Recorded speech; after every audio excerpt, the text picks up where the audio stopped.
Well, good morning, everybody. It's good to be with you, and a very special welcome to all of those who are going to be receiving their first communion with us at this Mass. We've been doing it all weekend here, and to their families and anyone who's visiting us this weekend. I've shared this with you before, but since I know we've got some guests, I don't mind telling you it again. A couple years ago, my older sister, Rachel, and her husband took at the time, their 5 kids to Chicago to go to Shedd Aquarium and the Natural History Museum. So they loaded all the kids into the car and they left from Muscatine, so a solid 3-hour trip downtown.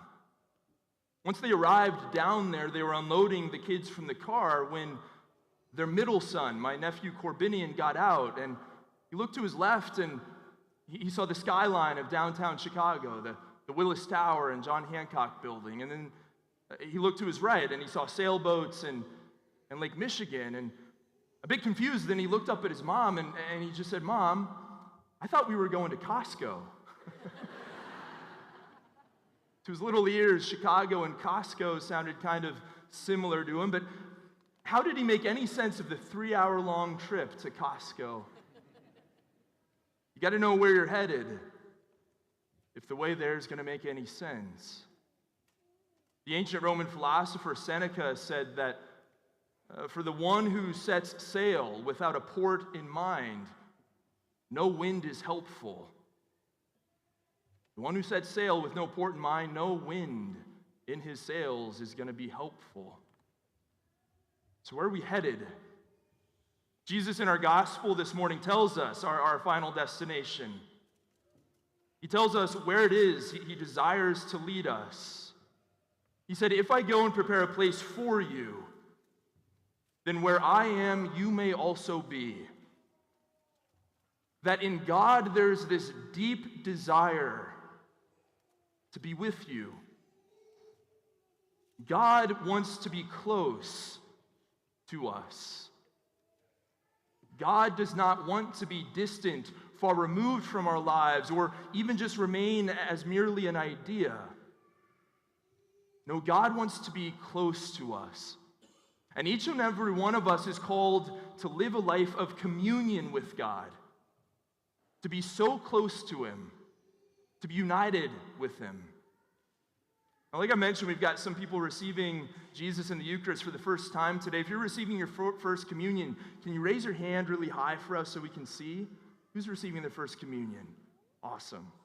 Thanks. You can put your hands down. Last weekend, everybody, we talked about how if we have friends, we want to spend time with our friends. If we have a friend, we want to be with them. We want to hang out with them. We want to get to know them more. And the more and more that we spend time with our friends, probably the more and more we become like them. We share more things in common. When I was growing up, the 4 pillars of any of my friendships was either sports, baseball cards, video games, or Mountain Dew. That's all it took to be my friend back in the day. But each one of us has been called a friend of Jesus. And so in the heart of God, there's this deep desire to be with us, to spend time with us, that we might become more and more like Him. Now, in our Christian tradition, we have a word for this becoming like God. It's the Greek word theosis, which is an ancient word that literally means to become like God. That the goal of our lives, the final destination, is not just to become good people who do nice things. No, for us as Christians, the goal is that we become, day in and day out, a little bit more like Jesus Christ. That our thoughts might become the thoughts of Jesus. That our words might become the words of Jesus. That our actions might become the actions of Him. That's the great goal. That when someone sees you, they see the Lord. And if we look deep down in our hearts, I think we would recognize that we have a desire for this. In our gospel today, St. Philip says, "Jesus, show us the Father, and that will be enough for us." What's Philip saying there? That only God will be finally enough for us. That we know we have this desire, this ache in our hearts for something that God alone can give us. That each and every one of us was made for a relationship with God. And that the things of this world, however great they might be, will never satisfy us the way that God will. St. Augustine put it this way: "You've made us for yourself, O Lord, and our heart is restless until it rests in you." St. Teresa of Avila said, "Only God is enough." Only God is enough. If you take stock of your life, I think you will find how the Lord is seeking to lead you closer to himself. And how, despite all of the incredible things that our lives give us, without God, it's never enough. And this is the great destination and the goal of our lives. It's the place that we are headed. But it's a long journey there. And none of us are there yet. Some of us might feel actually quite distant from God right now. We might think about this thought that God wants to be close to me as being a far-flung, pie-in-the-sky kind of idea. But maybe God feels distant. Or some of us might hear that the goal is to become more and more like Jesus, and then recognize the places in our own lives in which I'm not quite there yet. It is a long journey, a journey that each one of us is on, and each one of us is at a different point along that path. You know, sometimes the only good part about a long journey is the food that you eat along the way. I remember taking several long car trips out to Washington, D.C. And every time I'd stop in this town in Pennsylvania off the interstate. I think it's actually kind of famous. It's like a fast food haven there on your way to D.C. And just about the only redeeming part of however many hours in the car I was on my way out there, the only redeeming part were the McChickens that I would get there in Pennsylvania. But sometimes the only thing that can keep us going on a long trip is the food that we eat.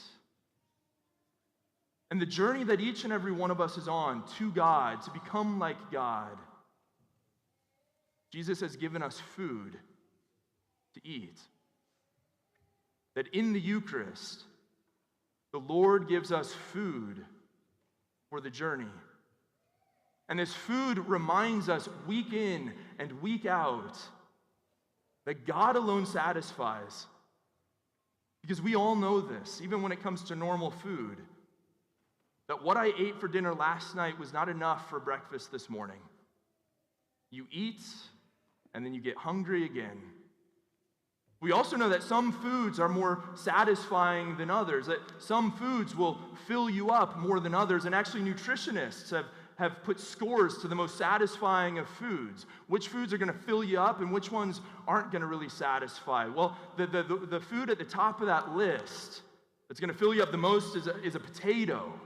A potato. I bet you didn't think I had a potato in my pocket this whole time, but I did. A potato will fill you up like no other food will fill you up, but other foods aren't going to really fill you up all that much. A potato scored 320 on the scale of whatever that makes you full. Something that scored a 0 is a Snickers bar. This Snickers, though, actually, ironically, instead of Snickers, it says satisfies. It'll satisfy you for a moment, but never fully. You know, we fill ourselves up with, we feed on a lot of things besides food. Thinking that my happiness, my contentment might come in these things, and we get bits and pieces of it. But nothing will satisfy you like Jesus. And to remind us of this every single week, the Lord feeds us with his body and blood. So that as we receive communion today for the first time, some of us for the 1,000th time, we are little by little being reminded, no, only the Lord is enough for me. My heart was made for something that nothing in this world can fully satisfy. My heart was made for God and God alone. But just as we eat normal food and the food we eat starts to become us, it becomes a part of our own bodies. So as we receive the food of the Eucharist, as we bring Jesus into our own lives in a real way. So little by little, step by step, are we becoming more and more like Christ, that we might become like that which we receive. Brothers and sisters, we know the goal of our life. Jesus has made it very clear to us that we are called to be with him. And he's also made it abundantly clear that he wants to be with us. Why? Because he calls us his friends. And we always want to be with our friends. And so today, as we receive this communion, may we recognize that we are taking one step along that journey to God, and that he alone will be the one who ever fully satisfies us.